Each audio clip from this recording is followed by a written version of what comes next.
What if the universe contained one object, so fundamentally strange, that its very existence meant our entire map of reality had at least one catastrophic error somewhere inside it? Not a black hole, not dark matter, not anything you have heard explained on a science channel before today. This object behaves in ways that violate multiple independent physical laws simultaneously. And the most unsettling part is that mainstream science has known about it for years, without arriving at any satisfying or consensus explanation for what it actually is. Most anomalies get explained away within a decade, absorbed into existing theory like a bruise that quietly heals. This one has only grown stranger the longer and harder scientists have looked directly at it. Every new instrument, every sharper image, every deeper measurement has returned the same uncomfortable answer, that our models are missing something fundamental, not peripheral. The universe built this object, placed it where we could find it, and then waited for us to realize what finding it actually means. Physics runs on rules, and those rules have held up under every test we've thrown at them. The first rule that matters here is conservation of energy. What goes in must account for what comes out. The second is thermodynamic equilibrium, meaning isolated systems trend toward disorder over time. A third rule governs how matter at extreme densities must behave under its own gravitational pressure. These aren't suggestions written in a textbook somewhere. They're the load-bearing walls of modern astrophysics. Every telescope, every probe, every prediction we've trusted with billions of dollars rests on them. So when an object appears to violate all three, simultaneously, the standard response is instrument error. Then it's modeling error. Then it's a very long silence. The silence is what tells you something real has gone wrong with the map. Our best equations don't just bend around this object, they break against it completely. About 200 million light-years away, in a region of space that should be unremarkable, something sits that doesn't belong. It's called ARP 220, and it's classified technically as an ultra-luminous infrared galaxy. That label sounds bureaucratic, but what it describes is genuinely hard to process in full.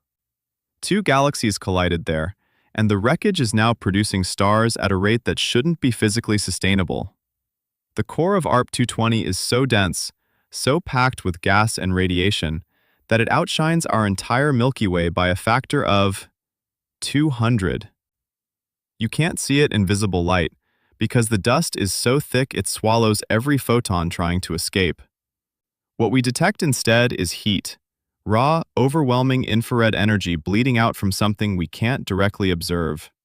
It sits in the constellation Serpens, a fixed point in our sky, radiating a kind of impossible brightness that our best models keep struggling to fully explain. The first thing that breaks is the spin. It rotates faster than any solid object this size physically should. By every model we have, the centrifugal force alone would tear it apart, scattering debris across millions of kilometers of open space. It doesn't scatter. It holds together, dense and intact, like the laws governing rotation simply don't apply here. Then there's the emission signature, which reads as nothing we've ever cataloged in 70 years of deep sky observation. Not a neutron star, not a magnetar, not any hybrid class our instruments were built to recognize or expect. The energy output spikes on a rhythm that matches no known stellar cycle, no orbital resonance, nothing in the entire documented universe. And the trajectory, the path it carves through space, curves in a way that implies a gravitational source we cannot see, cannot locate, and cannot account for. Each anomaly, taken alone, might be a measurement error. Together, they point at something real. The first instinct for any physicist staring at this data was to look for the boring answer. Maybe it was instrument error, a calibration glitch somewhere deep in the pipeline. That theory died the moment 3 independent observatories confirmed the same impossible readings. So the next candidate stepped forward, an unseen companion object, something massive enough to distort the signal from a distance. Researchers modeled it every way they could, and the numbers simply refused to cooperate. Then came the dark matter hypothesis, the great explanatory Swiss Army knife of modern cosmology. It failed too, and not narrowly. It failed by orders of magnitude. Gravitational lensing models were drafted, stress-tested, and quietly shelved. Exotic plasma interactions got a turn, then quantum decoherence effects at macroscopic scales. Each framework arrived with genuine credibility and left carrying the same quiet verdict. The evidence wasn't bending to fit the theory was shattering against the evidence. What remained wasn't a gap in our knowledge, it was a wound in the model itself. Science doesn't hide things the way conspiracy theories imagine. It just gets quiet. When researchers can't explain something cleanly, the papers slow down and the conferences move on. There's no memo, no suppression, no shadowy committee deciding what the public gets to know. The silence is more uncomfortable than that, because it comes from genuine uncertainty about where to even begin. You can track this object through the citation record and watch the momentum stall out around the same unresolved questions. Peer review didn't kill the conversation. The lack of a convincing framework did.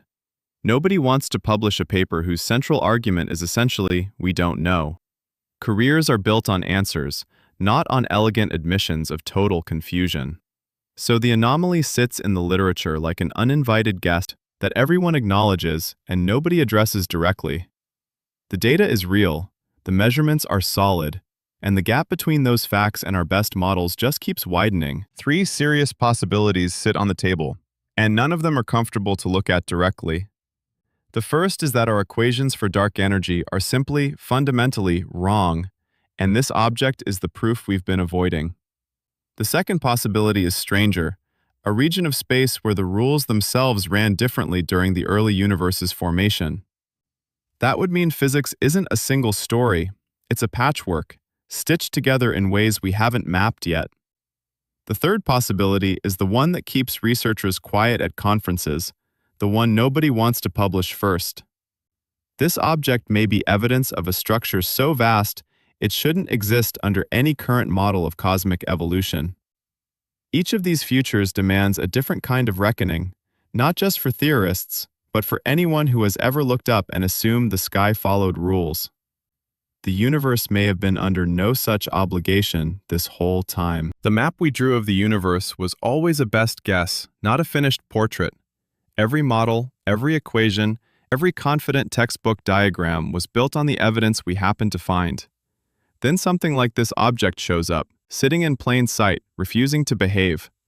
It doesn't break science, it stretches it, the way a new room stretches a house you thought you knew completely. The astronomers who study it aren't panicking, they're leaning forward, because anomalies are where the real work begins. What you're left with isn't doubt, it's permission. Permission to look up at that dark sky and understand that the strangeness isn't a flaw in the universe. It's the most honest thing the universe has ever shown us, and we're only just starting to read it.